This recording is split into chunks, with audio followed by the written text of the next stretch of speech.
Pemirsa, inilah breaking news berita satu bersama saya Ahmad Prodi, dan sesaat lagi pemirsa Gubernur DKI Jakarta Anies Baswedan akan menggelar konferensi pers terkait dengan penerapan PSBB yang akan dimulai besok. Kita langsung saja bergabung dengan Balai Kota Jakarta. Selamat malam, salam sejahtera untuk semuanya. Pada malam hari ini saya ingin menyampaikan pesan untuk warga Jakarta semua terkait dengan rencana pelaksanaan pembatasan sosial berskala besar yang akan kita mulai nanti malam pukul 00 tanggal 10 April 2020. Peraturan Gubernur nomor 33 tahun 2020 sudah tuntas, dan peraturan Gubernur ini memiliki 28 pasal mengatur semua yang terkait dengan kegiatan di Kota Jakarta, baik kegiatan perekonomian, kegiatan sosial, kegiatan budaya, kegiatan keagamaan, kegiatan pendidikan.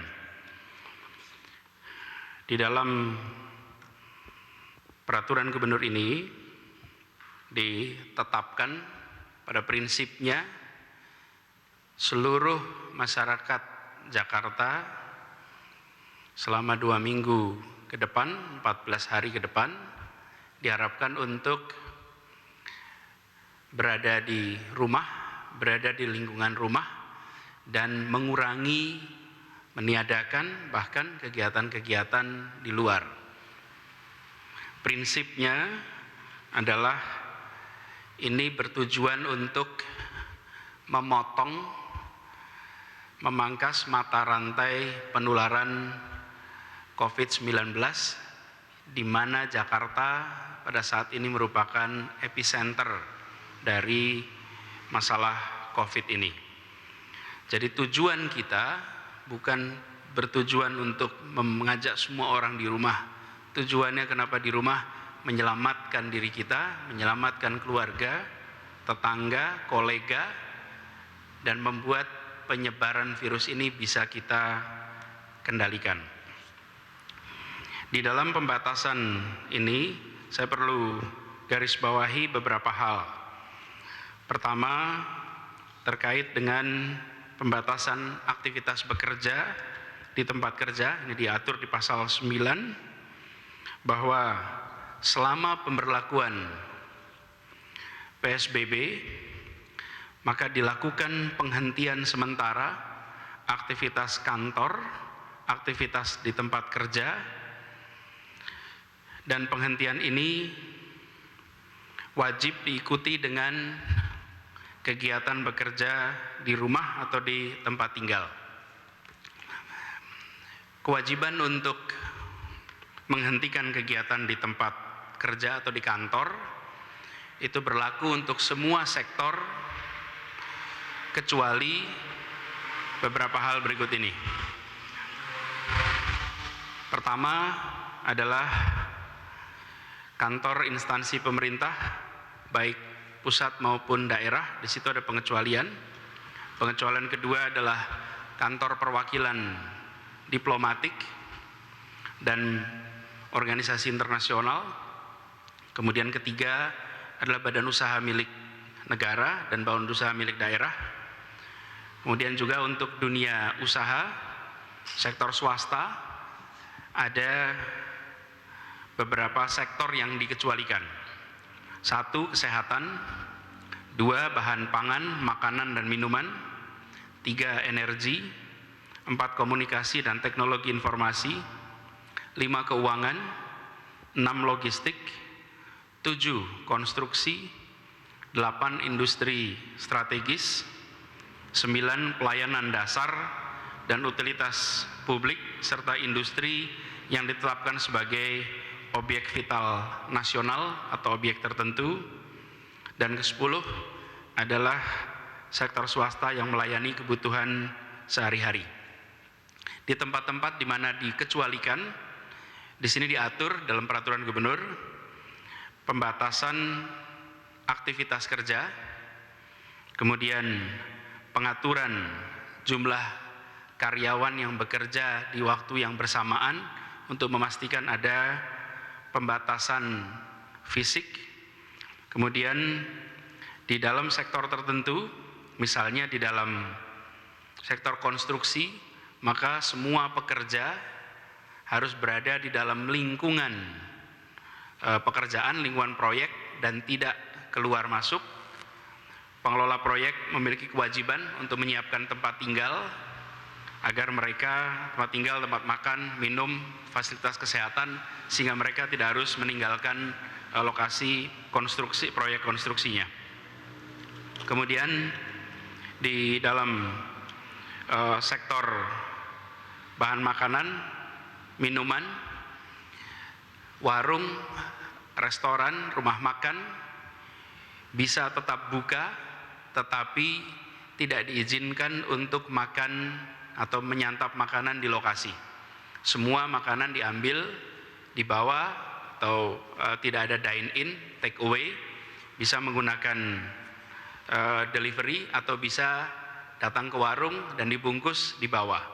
Intinya adalah bukan menghentikan kegiatan usaha rumah makannya, tetapi menghentikan interaksi antar orang di rumah makan. Jadi kegiatan itu bisa jalan, tetapi dengan pembatasan. Kemudian juga terkait dengan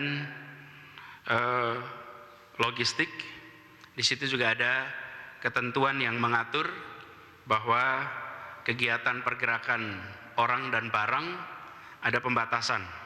Nanti saya akan sampaikan terkait dengan itu secara khusus. Kemudian terkait dengan organisasi sosial, maka organisasi sosial kemasyarakatan yang dikecualikan adalah yang bergerak di bidang sosial terkait kebencanaan, terkait dengan penanganan COVID-19. Jadi itu aktivitas yang dikecualikan. Kemudian terkait dengan pembatasan untuk kegiatan rumah ibadah, sama seperti sekarang, di mana kegiatan peribadatan bersama atau keagamaan bersama di rumah ibadat itu ditiadakan dan diganti dengan kegiatan di rumah. Jadi beribadah di rumah, kegiatan keagamaan di rumah. Kemudian terkait dengan kegiatan sosial budaya, di situ ada unsur olahraga, ada unsur kegiatan-kegiatan kebudayaan. Seluruh kegiatan itu yang sifatnya mengumpulkan orang, maka dilarang untuk dilakukan. Kemudian terkait dengan kegiatan di tempat umum, pada prinsipnya semua fasilitas umum akan ditutup. Tempat-tempat umum dilarang untuk berkumpul lebih dari 5 orang. Sekali lagi, tujuannya bukan soal jumlah 5-nya, tapi tujuannya adalah soal mengurangi potensi interaksi. Kemudian terkait dengan mobilitas, moda transportasi pada prinsipnya, ini ada di pasal 18, selama pemberlakuan PSBB dilakukan pembatasan sementara penggunaan kendaraan untuk pergerakan orang dan barang di wilayah Jakarta. Ini artinya bahwa kendaraan umum seperti kemarin disampaikan dibatasi kapasitasnya menjadi 50%, dibatasi jam operasinya jam 6 pagi sampai jam 6 malam. Kemudian kendaraan pribadi itu diizinkan untuk digunakan hanya untuk bepergian memenuhi kebutuhan pokok. Jadi secara prinsip adalah dilarang bepergian menggunakan kendaraan kecuali untuk memenuhi kebutuhan pokok. Lalu ada batas maksimalnya bahwa dalam satu kendaraan roda 4 atau lebih, jumlah penumpang yang bisa naik bersamaan adalah 50% dari kapasitas kursinya. Jadi bila jumlah kursi bisa untuk 6 orang, maka maksimal 3 orang dan semua harus menggunakan masker. Terkait dengan masker ini adalah semua orang meninggalkan rumah wajib untuk menggunakan masker. Kemudian untuk kendaraan roda 2, saya tambahkan sedikit yang terkait dengan penggunaan kendaraan tadi. Selain kebutuhan pokok juga diizinkan untuk kegiatan yang termasuk dikecualikan. Jadi untuk kegiatan pemerintahan atau kegiatan swasta yang di dalam sektor-sektor yang tadi dikecualikan. Kemudian untuk kendaraan roda 2, maka kendaraan roda 2 ini juga diizinkan untuk menjadi sarana angkutan. Sekali lagi, hanya dibolehkan sebagai angkutan untuk memenuhi kebutuhan pokok atau memang bekerja di sektor yang diizinkan. Tanpa itu maka dilarang menggunakan kendaraan roda 2. Adapun kendaraan roda 2 sebagai jasa pengantaran, kemarin sempat disampaikan bahwa ojek online kita akan fasilitasi untuk bisa mengantar orang dan barang. Kemarin dalam pembicaraan dengan Kementerian Perhubungan, kita berpandangan untuk bisa diizinkan, tetapi karena belum ada perubahan di peraturan Menteri Kesehatan dan peraturan Gubernur harus sejalan dengan rujukan peraturan Menteri Kesehatan nomor 9 tahun 2020, maka kita mengatur ojek sesuai dengan pedoman pada peraturan Menteri Kesehatan nomor 9 tahun 2020, yaitu layanan ekspedisi barang termasuk sarana angkutan roda 2 berbasis aplikasi dengan batasan hanya untuk mengangkut barang dan tidak untuk mengangkut penumpang. Peraturan Gubernur merujuk kepada peraturan Menteri Kesehatan, sehingga ojek boleh untuk mengantarkan barang tetapi tidak untuk mengantarkan orang. Apabila nanti ada perubahan, maka kita akan menyesuaikan di dalam peraturan Gubernur ini. Kemudian terkait dengan kewajiban-kewajiban, seluruh komponen pemerintah berkewajiban untuk memenuhi kebutuhan bagi masyarakat miskin dan rentan miskin untuk mendapatkan bantuan selama masa PSBB ini. Dan kita, pemerintah, baik pemerintah daerah maupun pemerintah pusat, telah mengatur ini bersama-sama. Insya Allah bantuan akan segera tuntas. Mulai hari ini pembagian bantuan untuk masyarakat miskin dan rentan miskin sudah mulai dilaksanakan. Hari ini sudah 20.000 kepala keluarga. Nantinya akan ada 1,25 juta keluarga di Jakarta yang akan mendapatkan bantuan secara rutin, diberikan tiap minggu dalam bentuk kebutuhan pokok, sehingga bisa melewati masa ini tanpa menghadapi masalah yang terlalu besar.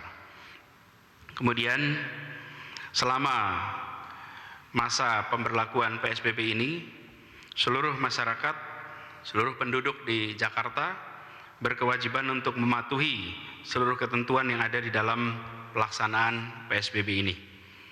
Dan ini artinya bukan saja dari sisi pemerintah memiliki kewajiban, tapi masyarakat juga memiliki kewajiban untuk sama-sama kita mentaati. Adapun terkait dengan masa berlakunya, ini berlaku mulai besok tanggal 10 April sampai dengan tanggal 23 April 2020. Kemudian terkait dengan sanksi dalam hal ini sesuai dengan ketentuan yang ada, bahwa ini ada di dalam pasal 27, pelanggaran terhadap pelaksanaan PSBB dikenakan sanksi sesuai dengan ketentuan perundang-undangan, termasuk sanksi pidana. Dari mulai pidana ringan, dan bila berulang bisa menjadi lebih berat. Prosesnya nanti kita akan kerjakan bersama-sama dengan aparat penegak hukum untuk memastikan bahwa seluruh ketentuan ini dilaksanakan, termasuk juga ketentuan yang ada di pasal 93 Undang-Undang Nomor 6 Tahun 2018 terkait karantina kesehatan, di mana bisa mendapatkan sanksi hukuman selama-lamanya 1 tahun dan denda sebesar-besarnya 100 juta rupiah. Bapak Ibu sekalian yang saya hormati, warga Jakarta yang saya cintai, apa yang baru saja disampaikan tentang peraturan ini bertujuan untuk menyelamatkan kita semua dari wabah COVID-19. Jakarta bukan kota pertama yang menghadapi ini semua. Berbagai kota di dunia menghadapi masalah yang sama. Karena itu saya ingin menyampaikan kepada semuanya, pada seluruh masyarakat Jakarta, keputusan yang malam ini diumumkan adalah keputusan yang besar. Tapi insya Allah ini bukan menjadi keputusan yang berat bagi kita semua. Ini adalah tantangan bagi kita, masyarakat Jakarta. Kita menghadapi tantangan bukan pertama kali. Kita berkali-kali, bangsa kita diuji berkali-kali, dan setiap kita menghadapi ujian, alhamdulillah bangsa kita selalu bisa lolos. Kita ingat, tidak ada keris yang ditempa sekali, keris itu ditempa berkali-kali, tapi dia menjadi makin kokoh, dia menjadi makin kuat. Seperti juga bangsa kita, 14 hari ke depan kita memiliki kesempatan. Lihat ini sebagai kesempatan bersama dengan keluarga, bersama dengan tetangga. Belum pernah terjadi sebelumnya di kota ini bahwa kita semua selama 2 minggu bersama keluarga. Jadikan kesempatan untuk lebih dekat dengan keluarga. Buat aktivitas bersama keluarga, bersama lingkungan rumah. Jadikan ini bukan sebagai sebuah penderitaan. Jadikan ini sebagai kesempatan untuk mengeratkan di antara kita. Namanya memang pembatasan sosial, tapi harus menjadi saat menumbuhkan solidaritas sosial.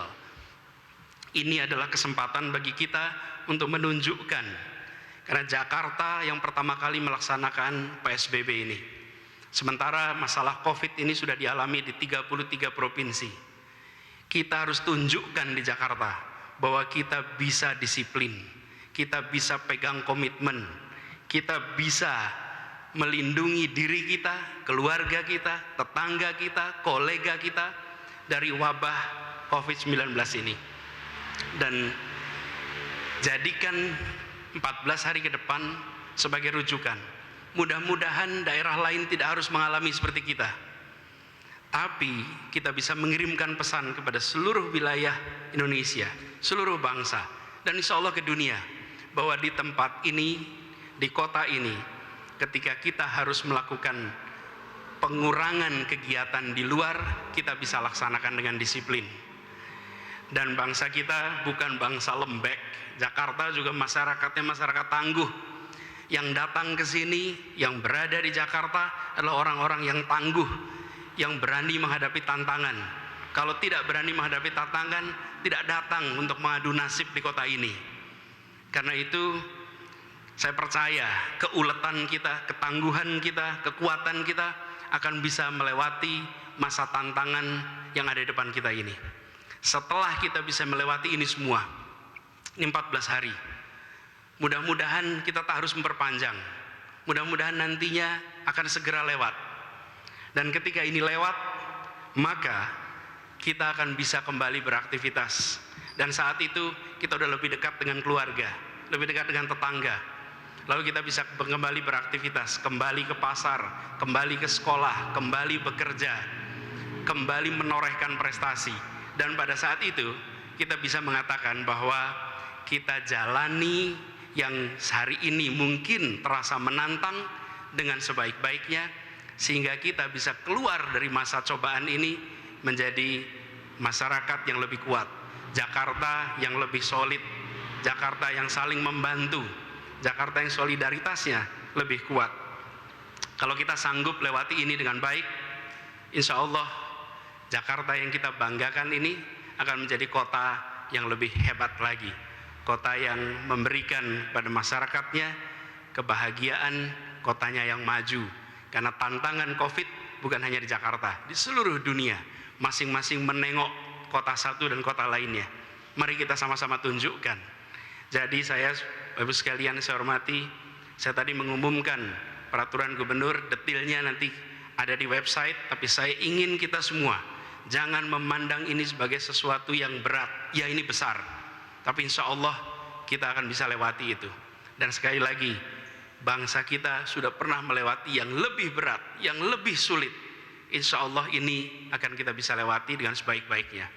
Semoga Allah Subhanahu wa Ta'ala selalu melindungi kita semua, selalu melindungi warga Jakarta, melindungi kota Jakarta, dan insya Allah atas izinnya kita akan menjadi kota yang lebih kuat, yang lebih maju, yang warganya bahagia.